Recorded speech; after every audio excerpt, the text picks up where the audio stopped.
Well, President Trump has made deregulation a focus of his administration throughout his first 3 years in office. Last week, the president modernized the National Environmental Policy Act, or NEPA, for the first time in 40 years. I want to bring in the managing partner of Eberhart Capital and CEO of Canary LLC, Dan Eberhart, to talk more about that move. Hi, Dan. Thanks so much for joining us today. Hi, Greta. Thank you for having me. The changes to NEPA have faced some criticism from the left for being damaging to the environment, but you don't agree. How does this modernization actually help both the environment and the U.S. economy? I don't think this is damaging to the environment at all. I think what it does is it codifies and sets in place specific policy for evaluating the potential environmental damage and potential environmental consequences of different regulations. So everything is going to be streamlined. There's going to be one set of rules. And so the administration that's in power and the members of the Environmental Protection Agency can't just decide we really want this to go forward or we don't. So we're going to design the rules and the ramifications that we, based on that kind of a bias. 70% of the cost of federal regulations happen at the EPA. So it's of extreme importance. And what we need right now is we need jobs, we need projects to move forward, and we need a balanced approach that looks at the environment, looks at the environmental damage, potential environmental damage consequences, but we also need stuff to happen. 7 years is too long to decide whether to give a thumbs up or a thumbs down on an infrastructure project. I think they should be able to do it in 2. I think that's what this law is going to allow for. Infrastructure has been highlighted as a focus for lawmakers and the White House as they look to help the economy recover from the coronavirus pandemic. How do these latest deregulatory moves help in those efforts? So, Obama with the stimulus in 2009 talked about shovel-ready jobs.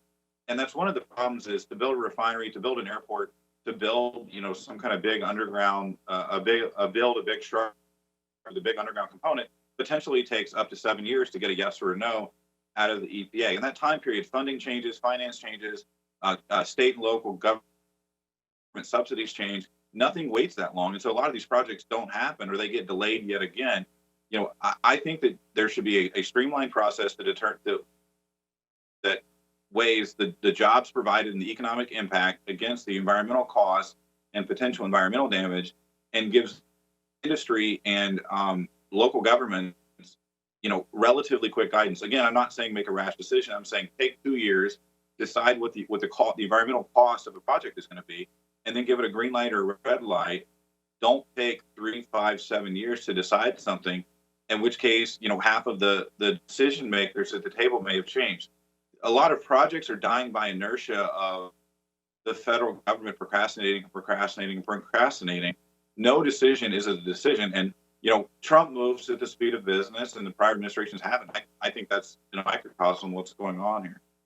An everyday American might look at these regulations and think it doesn't really impact them when the Trump administration makes these kinds of changes. But of course, every delay does come at the expense of the U.S. taxpayer. How do these changes actually impact Americans? Well, what you're is nearly every large or super large infrastructure project, whether you're in Massachusetts or New Jersey or Wyoming, comes with federal dollars. So if you're going to build the new airport in Wilson, North Dakota, for instance, or you're going to build a new interchange in Boston, the federal dollars are going to be a heavy component of that, and state and local governments are going to look to leverage that. But to do that, they have to jump through all these different hoops, a lot of which are put in place by the Environmental Protection Agency, and they just flat take too long. Again, I'm saying you can do the work and you can study the potential environmental impact, but let's do it in a productive way that doesn't kill the project by inertia. Let's aim to do it in 2 years in most situations, and let's have a grading system that is the same amongst all projects all over the country. I think this is something that both Republicans and Democrats should want, the same rule book moving forward. Dan Eberhart, CEO of Canary LLC, joining us to discuss the benefits of the Trump administration's deregulation agenda. Thanks so much for coming on the show today. Thank you for having me. Want to see more videos like this? Click on the link below and subscribe to One America News on YouTube, and call your cable provider and kindly demand that One America News is added to your lineup. Call and subscribe today.